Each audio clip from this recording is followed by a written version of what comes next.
Hello and welcome to the MCQ lecture series. In my previous class, we have seen the doctrine of balanced growth. In today's class, we are going to look at the doctrine of unbalanced growth or the Hirschman's theory of unbalanced growth. So let's get started.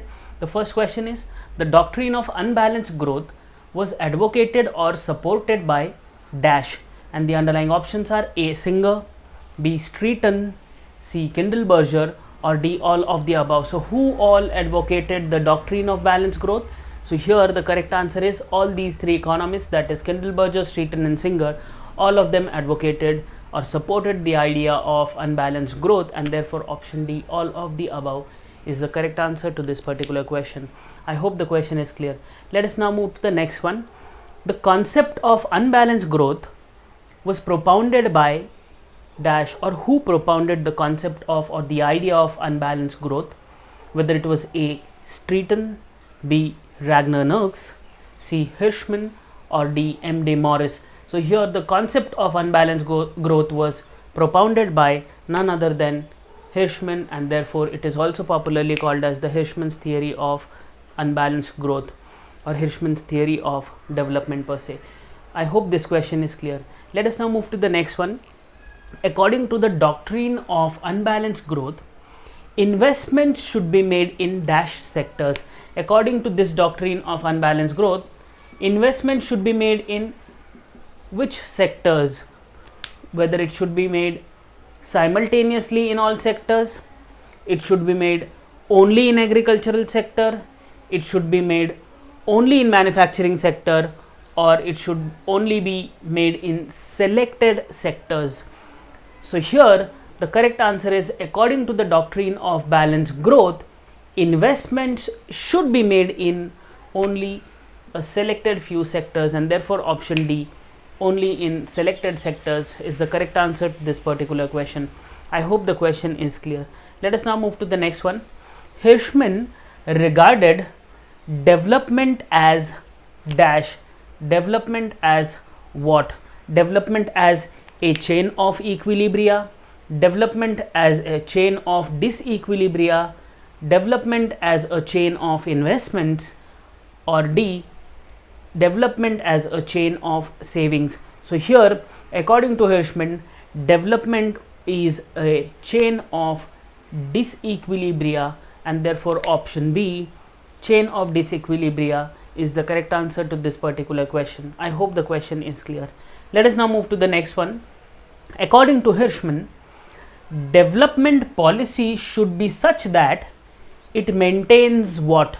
A development policy should be such that it maintains something. And what is that something? Whether it is A, tension, B, disproportions, C, disequilibria, or D, all of the above. So here, according to the Hirschman's approach, development policy should be such that it maintains tensions, disproportions, as well as disequilibria, and therefore option D, all of the above, is the correct answer to this question. I hope the question is clear. Let us now move to the next one. Here we are looking at what can be a sort of investment, and the question is framed in this fashion. Some investments or projects which appropriate or use more external economies than they create are known as what investments? Whether they are known as A, convergent series of investments, whether they are known as B, divergent series of investments, whether they are known as C, good investments for development, or none of the above. So here what is happening is, a project or investment is using more external economies than it creates. So that is what is happening here. That means if at all there is some investment made in, or if at all there is a sector, let us assume that there is a sector or there is an industry A. This industry has given out certain economies, okay, certain economies or external economies, and there is certain new industry B, or new firm to be very precise, in this particular industry. So this is firm A, firm B. So firm A started and it gave out certain external economies within that industry, and there's new firm which is coming up, which is called as B. Now B is also supposed to create certain external economies, but what is happening is B is appropriating more external economies created by A, and it is not giving out more external economies to say third firm C, which is going to be coming up in that entire industry, and as a result you call such an investment to be convergent series of investment. That means here firm B is appropriating more than it is creating for firm C. So here it is a convergent series of investment. That means I am using up more external economies created by somebody else, and it is in relative sense. That means I am consuming more external economies than I am creating. Okay, so here option A, convergent series of investments, is the correct answer to this question. I hope this is clear. Now let us move to the next question. The next question is obviously talking about a situation wherein I am creating more. That means from A I have appropriated only 10 external, let us quantify this 10, but I am creating 15 for somebody else. So here my appropriation is less but my creation is more. So the investment projects that creates more external economies than they appropriate are called as dash investments, whether it is called as A, convergent series, B, divergent series, C, good investments, or D, none of the above. So here we have seen what happens in convergent series. My use or appropriation is greater than my creation in convergent series of investments. In divergent, what is happening is my use is less as compared to what I create. So here it is the divergent series of investments. I hope the question is pretty much clear. Both these questions, the convergent series of investments as well as the divergent series of investments. Let us now move to the next one. A development policy should be such that it prevents convergent series of investments, B, promotes divergent series of investment. Here what I am doing is, please pay attention to words. Here I am preventing convergent series of investments. Here I am promoting divergent series of investments. Option C is both A and B. That means I have to prevent convergent series of investments and I have to promote divergent series of investments. And D, neither A nor B. That means nothing of this sort I am going to do. So here a development policy should be such that it promotes divergent series of investments and it prevents convergent series of investments, and therefore option C, both A and B, is correct with respect to this question. That means I am going to make sure that I prevent investments which are like this, which are going to use more than what they create, and I will promote more investments which will create more than what they appropriate or use. I hope the question is pretty much clear. Let us now move to the next one. According to Hirschman, development can only take place by dash in the economy. For development to take place, Hirschman believes that there should be this thing in the economy, whether there should be A, balance in the economy, B, stabilization in the economy, C, there should be unbalance in the economy, and D, none of the above. So here according to Hirschman, development can only take place by unbalancing the economy. So here option C, unbalancing the economy, is the correct answer to this question. I hope this is clear. Let us now move to the next one. Dash consists of basic services without which primary, secondary and tertiary productive activities cannot function.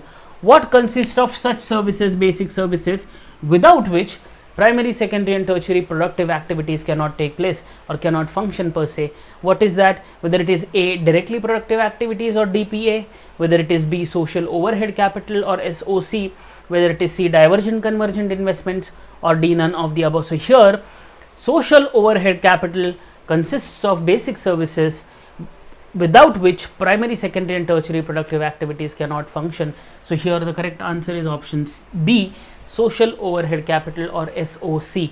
I hope this is clear. Let us now move to the next one. This will make more sense with respect to what social overhead capital particularly means. Which of the following investments are called as SOC investments or are included in social overhead capital per se?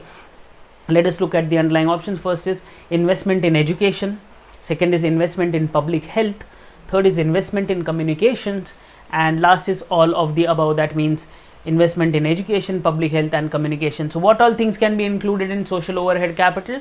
Here all these three investments can be included in social overhead capital. That means investments in education, healthcare, that is public healthcare particularly, and communications. So here option D, all of the above, is the correct answer to this particular question. I hope the question is clear. Let us now move to the next one. Here please pay attention to this. The investment that leads to direct increase in supply of goods and services is called as what? Here what is happening is there is some investment which is directly leading to increase in the supply of goods and services. Whether you call such an investment to be a directly productive activity sort of investment, whether you call it social overhead capital investment, or you just call it general investment, or D, none of the above. So here the investment that leads to direct increase in the supply of goods and services is termed as directly productive activities, or DPA, and therefore option A, DPA, or directly productive activities, is the correct answer with respect to this question, which suggests that the investment that leads to direct increase in supply of goods and services. I hope this question is clear. Let us now move to the next one. The path of development according to Hirschman is dash. What can be the possible paths of development according to Hirschman's approach? Whether it is A, development via excess capacity of social overhead capital, that is the first option. Second option is development via shortages of social overhead capital. Third is both A and B, that means development via A, either it can be with respect to excess of the social overhead capital or capacity of social overhead capital, or it can be development via shortages of social overhead capital, and last is none of the above. So here the possible paths of development according to Hirschman are these two, that means either it can be development via excess capacity of social overhead capital, or it can be due to shortages of social overhead capital. So here option C, both A and B, is the correct answer to this particular question, which talks about the possible paths of development according to Hirschman's theory. I hope this is clear. Let us now move to the last question in relation to the unbalanced growth theory or Hirschman's theory. The last question talks about the criticisms. The points of criticism of unbalanced model are dash, and the underlying options are A, it ignores inflationary pressure, B, lack of resources in least developed countries or underdeveloped countries.